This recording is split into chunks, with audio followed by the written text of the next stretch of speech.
Thank you very much for staying here with us, and my name is Nathaniel Atto. As usual, we've got something special for you this moment.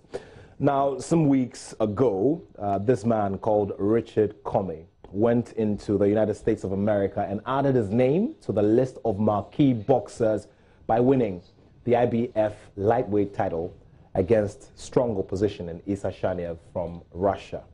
He's here with me in the studio, and one man who's been part of this journey managerially and has been through so much in the background to make this happen. Michael Amobediako, his manager, is also here with me. Gentlemen, welcome, and good to have you back home. Thank you very much. Richard, congratulations again. Thank you. Yeah, I know I don't have to squeeze this hand too much because we need it later, you know.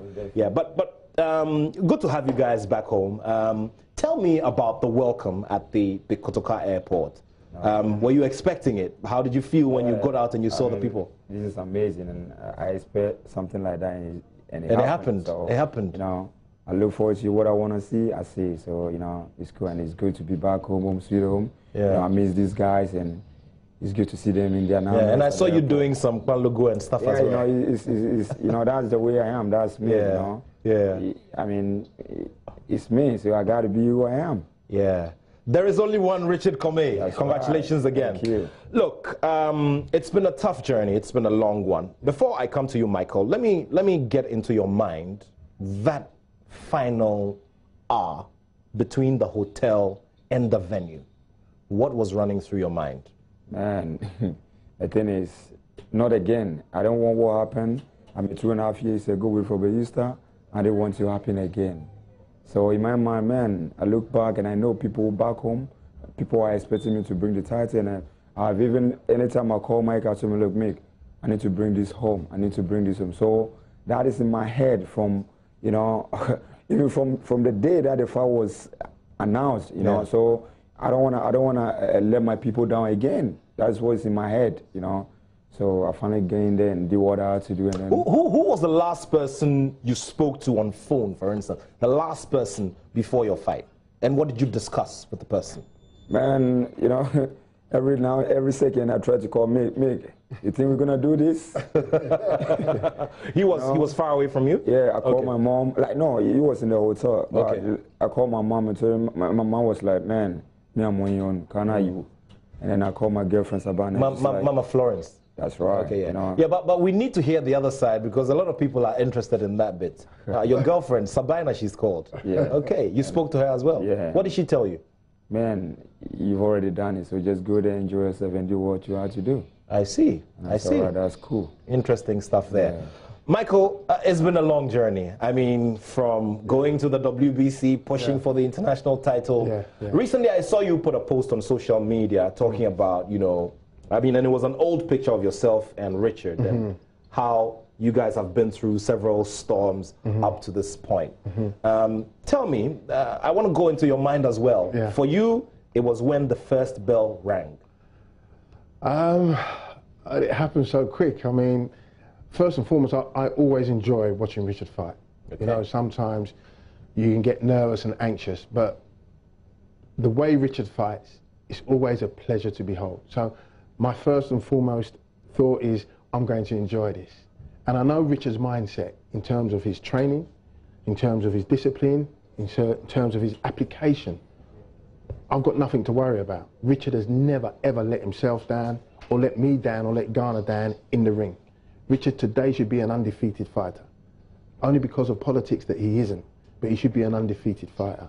So he has never, in 30 fights, never let himself down or anybody down. So, you've mentioned politics is a very important bit, and these are conversations we'll be having as we go along. Yeah. How are you going to guard yourselves against the politics? Because immediately, even the arrangement of this fight with Lomachenko in April, for me, I thought was a result of boxing politics. No, yeah, in a way. In a way it is, but in a way, look, you have to remember, and you have to understand that as Ghanaians and as genuine Africans, we are seen to be at the bottom of the pile in most things in society. You know, when, you know, Africans tend to do anything, we're always behind everybody else in terms of what they think. Even though we feel that we should be on an equal playing field, they see it as differently. So when I bring Richard to the table to negotiate something, their first thought is that he's from Africa. He can't sell any tickets. Nobody's going to watch him. We can't make no money. Not the first thought is that we have an exciting boxer who could go and win world titles and we can then generate funds and money and stuff. No, their first thought is he's from Africa. I see. So you have to keep trying to get over those thinkings, those people's thinkings and their mindset. And to do that, you keep getting knocked back. You keep getting, as we did against Robert Easter, as we did get against Shavikov going to Russia. You know, our former promoters, had they supported Richard, had I had supported Richard, Richard would have fought Robert Easter, not in America, but maybe in the UK where Richard has got a massive fan base. Or maybe he would have fought him in Ghana, where he's got a massive fan base. Or maybe even in Germany, where the promoters were from. But we didn't. We fought him in the USA, where Robert Easter was from. We went away and lost a split decision against an American. That tells you everything. It wasn't even a draw, it was a split decision by one judge. We was never going to win that fight. One judge had Richard down 7 rounds after 8. So we was never going to win that fight. Subsequently, rather than us having another crack and Richard fighting Shavikov, maybe in Ghana this time, or maybe on home soil, again, no backing, no real backing, no real positive energy in terms of, well, Richard done a fantastic job against Robert Easter.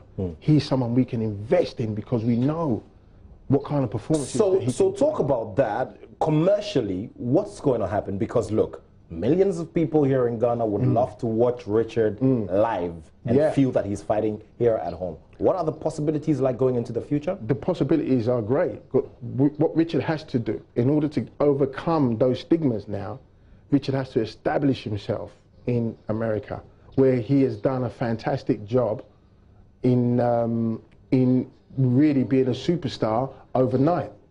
You know, he won a world title in 2 rounds in front of an audience which exceeded nearly 1 million people. Fantastic opportunity and a fantastic performance, a fan-friendly performance. So what he needs to do is establish himself in the USA. Therefore, that gives him a foothold in his division where he can take his fights anywhere around the world and hopefully Ghana. Richard, there's been a lot of talk. I mean, you've responded to some of them, but you know, there's been the Tego bit. You know, the Emmanuel Tego saying that he wants to fight you and all of that. As you sit here now, what's your most immediate plan? I mean, with this title and as a champion. Well, yeah, I'm here back home to enjoy the title. I'm a world champion. I mean, I know I have to defend this title. I have to defend this title. I have to fight for it. But hey, I mean, if like what you say, if Gameboy really wanna fight me, just let's go through the rankings and see, because you can't really fight anyone like him, even if it's not close to. If it's not, I don't know if it's in the IBF or something like that. Number 7. And yeah. 50. Yeah, number 15, and if 15, I have to fight someone, I have to fight a mandatory. So if you really want that fight, he should be number 1. Or he should work himself up to become mandatory. But then also, for me, I don't think it makes sense to fight. You know, honestly, I don't mean no disrespect to him, but you know, we Ghanaians and you know, we want more titles. And as far as I want to keep this title, I don't want to be like I don't want to fight him. Just so if both of us fight for this title, he got a potential. He can go through he's in the other rankings, and he can work his way up, and then he can fight him, and he can win another world title for Ghana. But if I fight him, and there's no way he's gonna beat me, because he's not up to my level at the moment, honestly. And yeah, if I ever fight him again, maybe he's not gonna last. I see. I didn't mean no disrespect to him, because man, this is not a joke. You know, this is not a joke. You know. Also about away from him, let's talk about the division at large. I mean, there's Garcia on the other side. He vacated this title. You got the opportunity to win it. I mean, is he somebody you're looking at? I mean, away from the talk about Vasily Lomachenko, I mean, he definitely at a point you're going to fight him. But what about Garcia? What about you know me? Whoever comes, you know, I'm the champion now. So I mean, the best opponent I will get or whatever I'm getting. But anyway, as a champion, you always want to fight the best out there. So, you know, any best out there that will come my way down. I mean, the last bit is just in the ring. So all the negotiation will be done by the management. So once everything is done, I know who I'm fighting. That's it. I'm cool with that because I'm a fighter, and that's what I do. I train to fight. So for me, it doesn't matter who comes in front of me in the ring. But once everything is done, I'm ready to fight.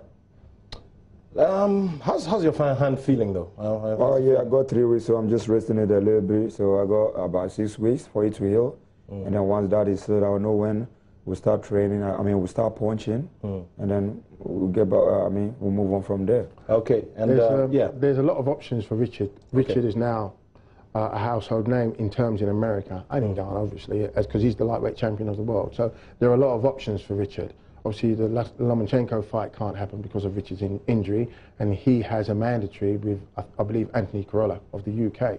So what we're going to do is Richard is going to rest his hand per the doctor's orders, and during that period of time, we're going to have a look and see what is available out there, because what we want to do is establish Richard as the best lightweight in the world. Not only the IBF champion, but the best lightweight in the world. And that means working through the minefield of fighting other champions, but having the right preparation to do so. Richard has only recently changed trainer. This is his 3rd fight from his former trainer to his new trainer, Andre Rozier. And there are things that he is still learning. Although it was an exceptional performance against Isa Chaniev, there were still flaws. And being a champion, you are going to be facing people who are up to that standard. So therefore, you have to eradicate all those flaws. So Richard is still on a learning curve. You know, he's only been living in the USA 18 months or so. He's still getting used to that. You know, he's still getting used to the environment. He's in a fantastic gym with world champions all around him, and they're all pulling off one another and learning. Richard is not the finished article yet. When he's the finished article, he will be the best lightweight in the world, bar none. Then hopefully after that, we look to maybe Richard being a multiple weight world champion. Great.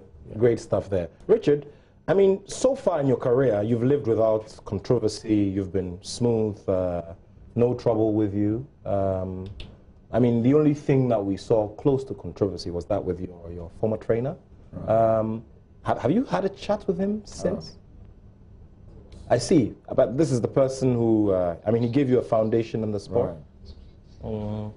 It's only God. Maybe I don't know what the future holds for me and him, but I believe maybe one day, the thing is for me, if he had realized his mistake, because for me, I ain't going back to, I mean, to plead when I know, and obviously this is the reason why I wanted to go, and this is the result. Okay. You understand? Okay. Clearly, there's a lot to talk about, but we'll wrap it up here for now, and we're going to have a lot more conversations. We're going to have a longer conversation here when you have time and you've settled down. But what have you been doing lately? I mean, the last few days. Just sleeping and, you know. Enjoying some kinky. Your mom sells kinky. That's right. She makes very good kinky. Yeah, I know how to do it as well. So. You know how to make it as well? Yeah. You should invite me over, man. I mean, Don't worry, very soon. Yeah, with some good fried fish and, you know, Gentlemen, thank you so much. Michael, congratulations to you. Great job. And, of course, to you, congratulations as well. We're going to be doing some more. And what will we say? Thank you so much. Always keep it here. We are full of big surprises such as these. We're going to have a longer conversation with the IBF Lightweight champion, definitely. And this is something we're going to announce to you later on. But for now, he's enjoying his title. And there's still a lot more to do in terms of the options of who to fight next and what to do next with this career. So Michael Amobediako is the manager in charge of Streetwise Promotions who manage Richard Commey. Richard Commey, obviously Ghana's only world champion, the IBF Lightweight champion. And he always says there is only one Richard Commey. My name is Nathaniel Atto, and I have love for sport.